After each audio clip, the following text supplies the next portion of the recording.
Welcome to the Community Hotline, presented by 88 Real Estate Media, for the community, by the community. I am your host, Mr. Bob Thang, and today we have community member Dr. Calvin Sun. Why don't you introduce yourself, good sir? Good to be here. Thanks for having me. My name is Calvin. I am a emergentologist slash ER doctor slash emergency physician, however you want to cut it. And I work per diem, which means I work whenever and wherever I want, all the time. If I don't want to, none of the time.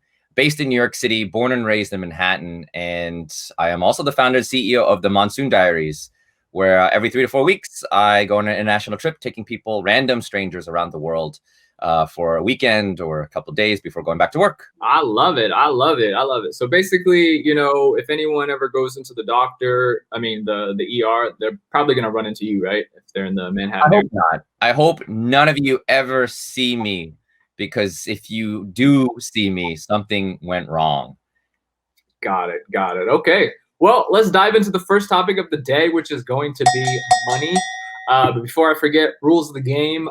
There is a no cursing show. So if you do curse, you will get a strike 1, a strike 2, and then a strike 3, and you will get booted out. One of the hardest things I've ever had to do. I'm a New Yorker. That's all right. I'll do my best. Challenge accepted. Yes. Yes. Okay. Well, as long as you're trying, right? And I know you're a betting man. Yes, I am. People would know. Let's talk about money then. Tell us, what is money? You know, what is it? It's a concept. Concept. Money is a concept. It's just another word you can even say, because the idea of money is whatever we assign value to a piece of paper. That dollar bill in your pocket or that coin is really worth its weight in gold. It's just a piece of paper that's printed out. And we assign that value and trust in that piece of paper to mean something. But anything can happen, like a pandemic, or the economy crashes, or stock market crashes, or anarchy happens, and that piece of paper may value differently. It's so arbitrary. So you have to wonder, by taking a step back, what is money, and what value do you assign to whatever you consider is money? I love that. Did you has your experience with money changed since you were in high school to now? I mean, none of us have ever really told us what money really is, right? We grew up believing that dollar bills and $100 bills and these money meant something, and it was valuable, right? But before money, you have to wonder, what do we use before money? It's not like God created Earth, or the Big Bang happened and out came money. Whatever you want to believe in, it wasn't around since the beginning. Right. Value. We used to exchange like rabbit fur with moleskin with caribou meats and venison. And that was what value was. But then eventually someone was like, we need to standardize this. Like, who's to say that you might be a vegetarian, so the value of caribou meat might be different to you, but it still might be valuable to someone else. So how do you assign that? So they had to standardize it, just like what we standardize time and inches and centimeters. So I love that. Was there like a moment in your life where your mind shift kind of changed? I mean, you travel a lot.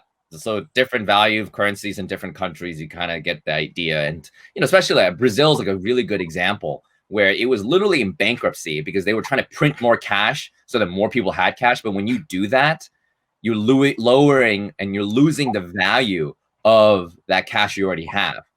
So a pair of sunglasses might cost $20, but if you print out a million more $20 bills on the market, there's so many more of them that value of that $20 bill goes down. So that sunglasses the next week costs $100 because now you have more $20 bills. It is a lot of things that we even do right now that you don't even realize.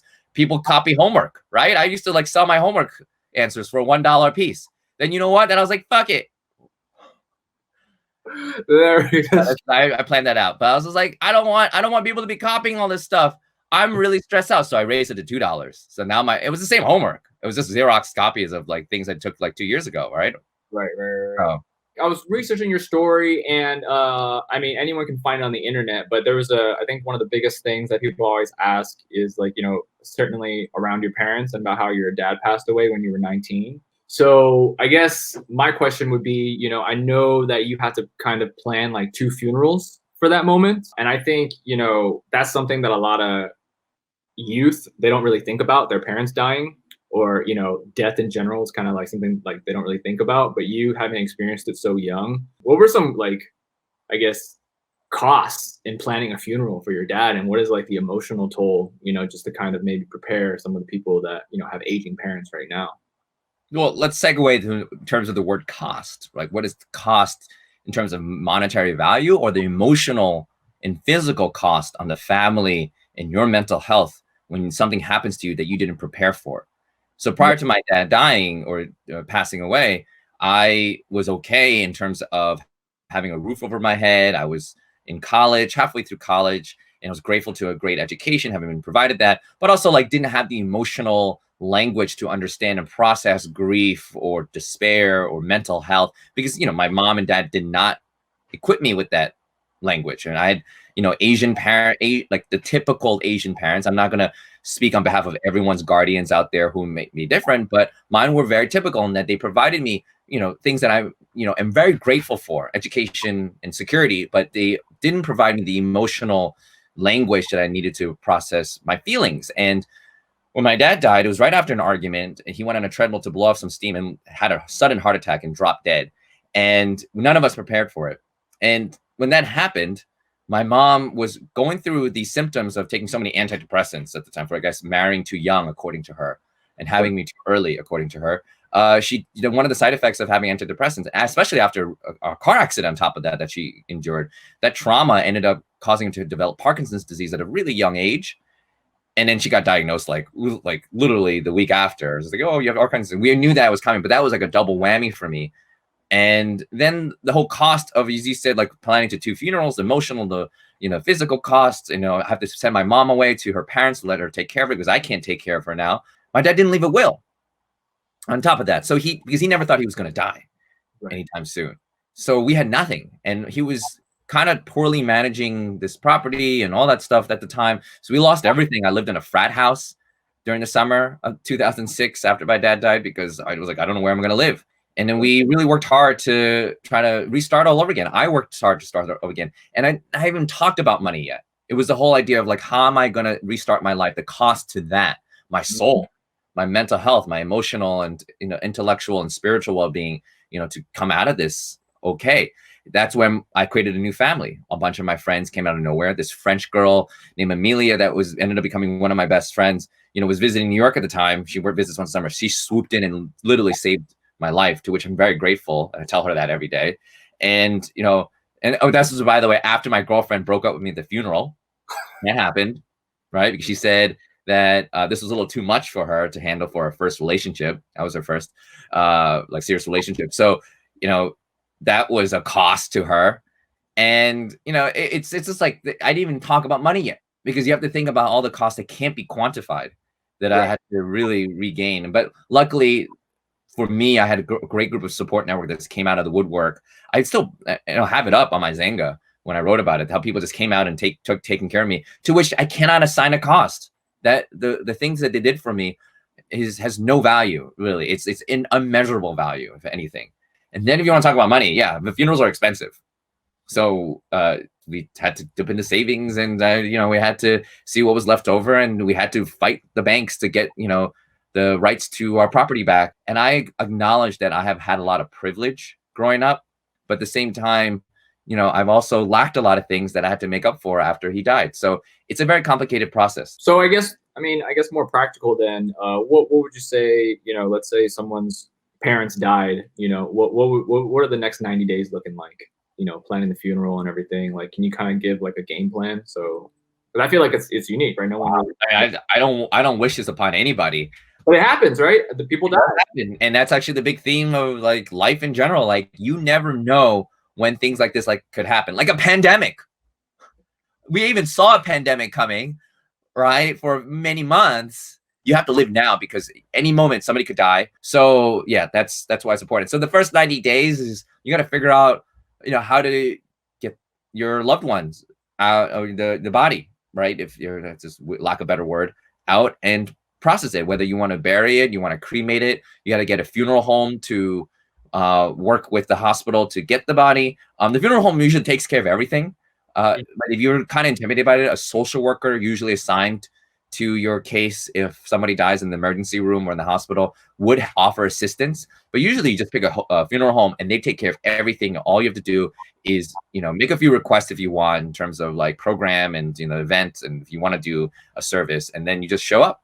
And whether you want a lot of people or very few people, they take care of the invitations, and then they give you a bill at the end, and you do your best to pay it off, or you don't do the bells and whistles and you do the cheapest amount possible, and you don't do a service and you just bury and do a private service even. So, and then the burying, and you have to pick a cemetery or a memorial gravesite or something where they will take the ashes from the funeral home or the body from the funeral home and then take care of that. So there are these companies in place that make a business out of making it as easy as possible for you.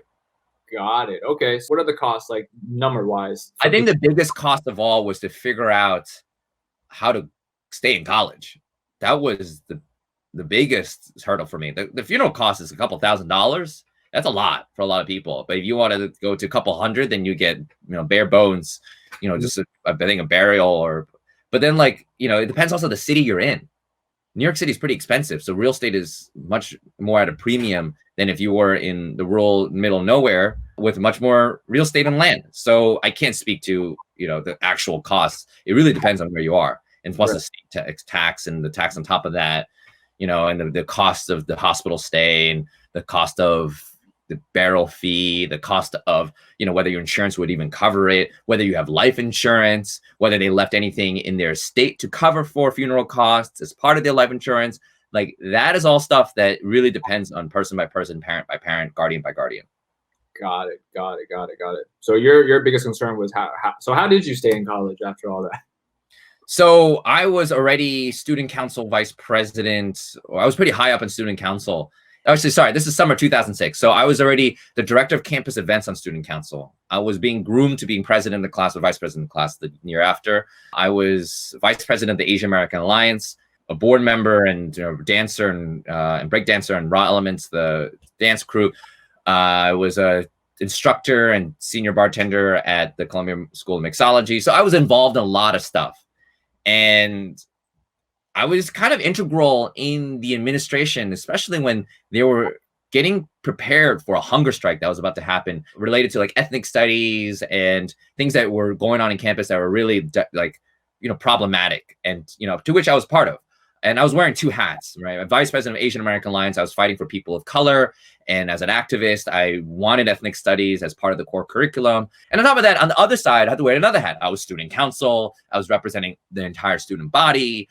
And the student body just did not want to have a hunger strike necessarily. They wanted to not have to shut down the campus. The majority of people may not have understood what ethnic studies were or why it mattered to care about gentrification and eminent domain expansion. In fact, some of them may wanted that extra real estate for Columbia.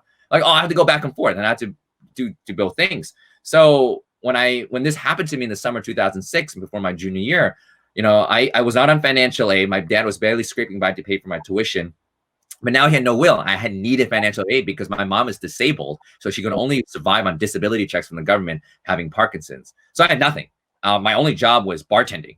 So I applied for financial aid late. And I cited extenuating circumstances. And then I even told the truth is I am, class council or student council, director of campus events or intercollegiate liaison.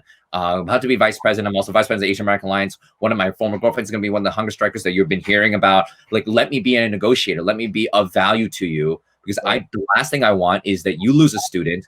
I can finish my studies. I delay things just because of something that you can maybe do something about, give me a last minute federal, loan or grant so I can complete my studies and I'll pay you back.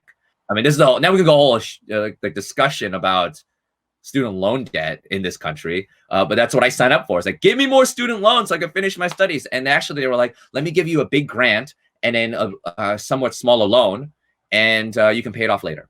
And then I get to finish on time. Sounds like a plan. Okay. So what is your highest ambition in life? I don't have any ambitions. Do I look like a man with a plan? That letter I sent to Columbia about, hey, can you help me out? I had no idea how that worked. I just sent a letter because I was desperate. I was literally shooting in the dark, blindfolded. I was peeing on the wall. just like seeing what would stick. It was like one of 20 different strategies. It's like, how do I pay for this? How do I pay for this? I tried different loans and grants, and that was the one that stuck to the wall. And somebody was just like, let me help you, because there is something called extenuating circumstances, and you are a valuable member of our student, community. I love it. Okay, transitioning to education then. Being a part of all these student council and everything, what do you think are like the two biggest challenges, kids face today?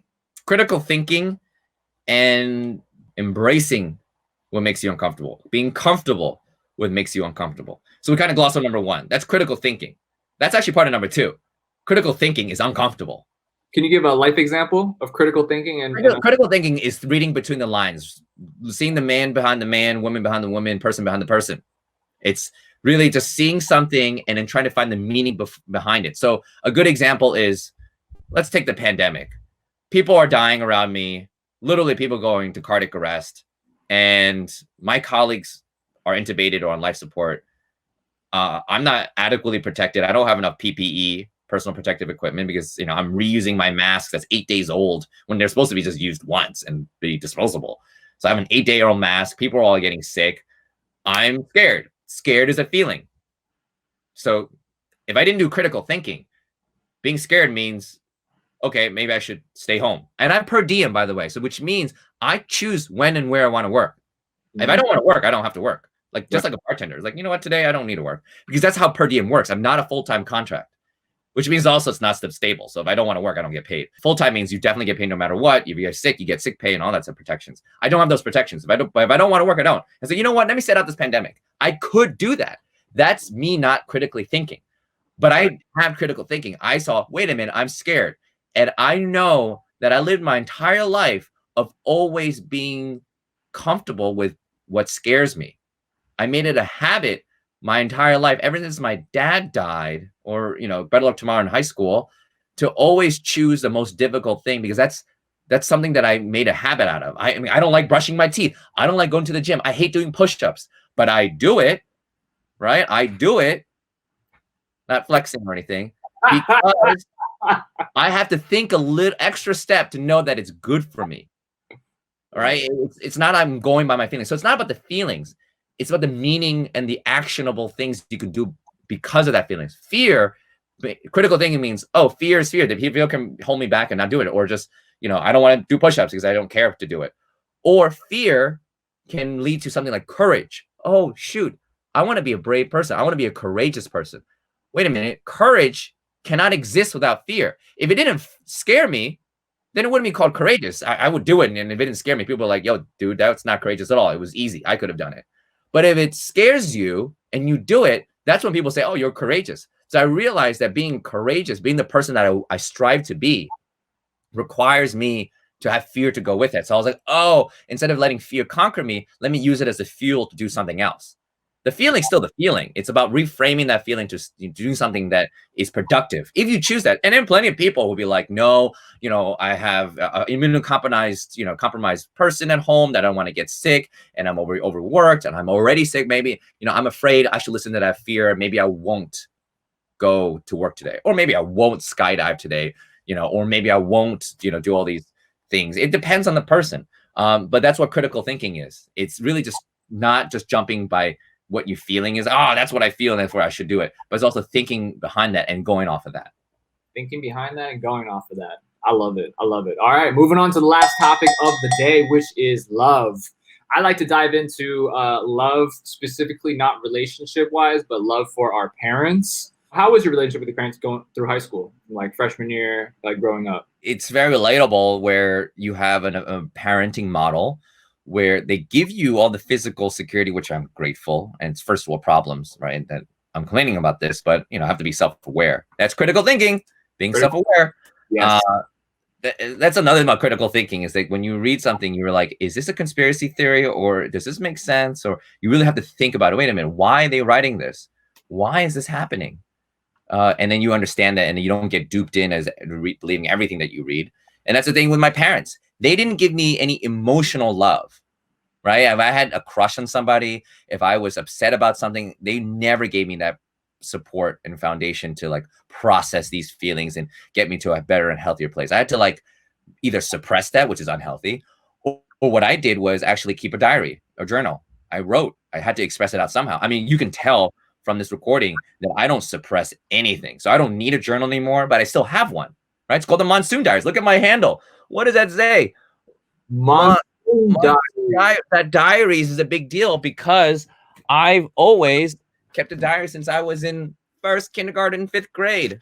Like all this stuff. Like I wrote everything that came to my mind because my parents never gave that to me. And that's critical thinking. And when I looked at my parents, they gave me an education. They gave me a roof over my head. They fed me. They made sure food was on the table. I didn't have to worry about that.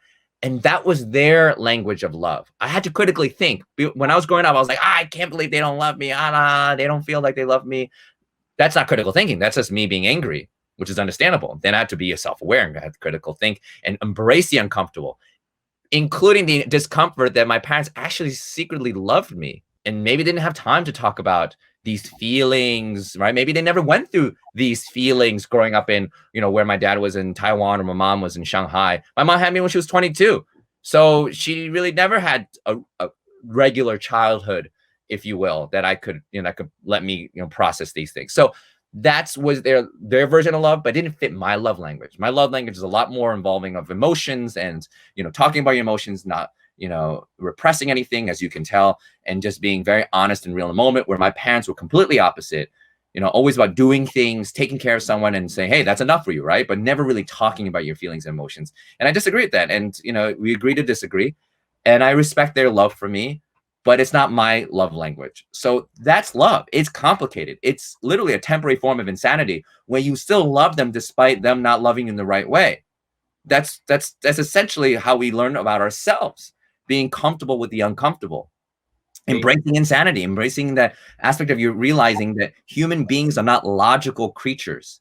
So when you think that you're going to do something and making a decision based on something, it makes sense, and it doesn't come out the way it did, consider is like, were you being too logical about it? Or do you realize that human nature always does something that's based on an emotional reasoning? Hence the whole pandemic, debates that you see all the time. Well, should we go out? Should we stay in? Do we kill people? Do we not kill people? Do we, I don't believe in this. I don't believe in that. These are all emotions. And people would make a decision based on emotions because emotions have to do with love. Love for a family, love for yourself, love for this certain way of living, freedom, whatever it is that you believe in. That's a different kind of love. That's human emotions, and it's not supposed to be logical, and you have to take that into account, right? And then that goes back to where you are right now with your family and your loved ones, is that the things that you try to do that navigate through this pathway and this thing called love, the safest thing and the bravest thing, they don't have to be mutually exclusive, is to have no expectations. Is to have zero expectations. That really means critical thinking and embracing what's uncomfortable, because expectations is comfortable. I have things to check box off. I plan everything. That's comfortable. I have a plan. That's comfortable. Having no expectations for a human being is uncomfortable, because you never know what's going to happen. They could cheat on me. They can turn on me. They can abandon me, whatever. But because of having no expectations, it can have the opposite effect of something that happened you never realized, because that's life. When things unexpected happen, but because you lived an entire life of making a habit of always preparing for the unexpected, because you critically thought about it, you planned for the unplannable. Then when it does happen, a traumatic event, somebody dies, a funeral that you have to plan, a pandemic, I have to live my life. You're ready for it because you were never ready for it. Does that make sense? Yes, ready for it because you were never ready for it. Critical thinking, that is the main theme of today's chat. Tell us, you shared so much knowledge for the youth today. What's like the biggest problem in your life right now that someone could help you with? What is the biggest problem that I have in my life right now is that I run towards problems. I run towards emergencies. If I see a fire, I run towards it. I don't run away from it, because I've spent my entire life embracing that ever since my dad died, right? So we go back to ring theory. My dad died. That was part of the worst summers of my life. But if you read my Xanga entries that I still have up right now, it was also the best summer of my life. It was the only summer where people literally came in and saved my life, put me on suicide watch, watched after me, became my new family. I learned how to live by myself. I learned how to become myself and be real with myself and be honest. And my life turned around that day. And this, as terrible as that summer was, and it was a bad summer, it was also the best one. And that's, ever since then, I realized that that's what life is all about. It's not about why me, why me, why me. It's really about why not me. And therefore, if that's the case, then I should always, instead of letting life kick me in the ass, take control of life and run towards getting my ass kicked over and over and over again, so that when it does happen, like a pandemic, I'm ready and prepared for it emotionally. No one's really ready for a pandemic, but at least emotionally, I spent my entire life conditioning for it. That's my problem, I guess. I want to, always try to fix things when they come. And, the way I run my travel blog is so many people have signed up for my travel company, even against my will. I love solo traveling. I hate taking people along, but the last 8 years, I've taken thousands of people on my trips because I love it, because it's such a challenge. I prefer solo traveling. It's much easier, but I didn't sign up in this life to be easy, right? Just to live an easy life. I want to take care of people because that is the challenge. And the rewards are even more bountiful than just doing it alone, because it's always more fun to have co-pilots. But if you want a practical solution, if I can fix anything in the world, it's intersectionality and coalition building. If we can put aside our differences and work together as communities, Black and brown communities, queer, disabled, women, religious, whatever they may be, then we can be much stronger than we were before, because the status quo maintains their power only by dividing and conquering us. And if we are bickering among one another, oh, who's doing the right activism? Oh, you're doing this wrong, you're doing that wrong, then we'll never win. If people can actually critically think and look back and realize that the Black Panther movement was helped by the Asian Americans, and the Asian Americans only got their civil rights based on the struggles of the Black and brown movements of the civil rights organizations of the 1960s. Like, your right to vote and live in this country was because of the Black community in the 60s that worked their asses off, and some who died just to get a civil rights law passed so that you and I can be here right now. And vice versa. The reason why we fought for U.S. citizens, for people who were born out of this country and then had naturalized citizenship, was because of Asian Americans in San Francisco that fought for the right to be declared as U.S. citizens by being born in this country in the face of the 1882 Chinese Exclusion Act. Like, we've all worked together in the past. They don't teach us this stuff, right? And if we did learn all this stuff, there'll be less bullying, less intercommunity strife, less anger, and we'd be working together, because we should be. And that's how we win. And that's how we create progress and change the status quo for the better. Otherwise, by dividing and conquering, that's how they always win. That's how South Africa and the apartheid, that's how India between Muslims and Hindus before the British came along. Like, they were all coexisting peacefully, relatively, before a dominator came in and say, hey, everyone, there is a hierarchy. Good luck climbing the ladder. And then everyone started fighting against each other, and we were shooting each other in the foot. And who stayed in power, right? So this gives you an example of critical thinking. It's like, other stuff I didn't care for this stuff at all growing up. I cared about, why am I not making your friends? Why don't I have a girlfriend? And, when am I going to, be noticed? This is me as 11, 10-year-old, 12-year-old. And I was very selfish, but all this stuff really does make a profound impact on why I was the 10, 11-year-old frustrated chump, was because all these people were holding me back by telling me what I can and cannot do, what I should and should not do. Asians shouldn't do this, Asians shouldn't do that, because of an institutionalized racism that was created by the history of people who are long dead, who created these structures for you to now inhabit. And you're going through it and not realizing why it's all happening. But you realize, once you do start thinking about it and researching, that it's all arbitrary. Some dead white institution decided this. They're no longer around, but they totally swapped on you because of the decree, just like money, right? Money being whatever value assigned a piece of paper. The same idea with how you assign your identity. You can change that. I love it. I love it. Ladies and gentlemen, boys and girls, Monsoon Diaries, give them a follow. Thank you guys for watching. Before I forget, 88 Real Estate Media is looking for members to join the oversight committee to build the best mindfulness school in Southern California. Shoot us a message if you want to learn more. And also, if you do business in the real estate industry, please do consider hiring us. Mr. Calvin, do you have any last words? Plugs. Where do you want people to find you? Email you?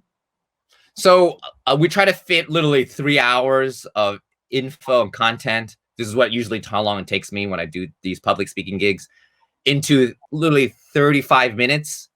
So if your head is spinning, but you don't know what I quite said, that's normal. In fact, you probably may not remember anything I just said when you wake up tomorrow morning. And that's normal. That's fine, because this took me years to figure out. And you're never going to remember what anyone says. No one's going to remember a public speaker, what they say afterwards. But if I made you feel something, your head is spinning, but you felt something, hold on to that. because that's going to endure, but it's only going to mean something. Remember, it's just a feeling, it's just a feeling.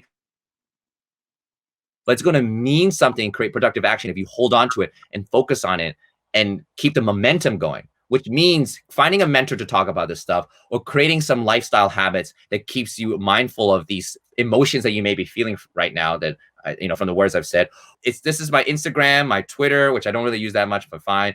Facebook, and just put this.com is my website. You can, many different ways of reaching me. I'll respond to it all if I can, as long as you're not being a jerk and, taking out too much, but no, most people don't.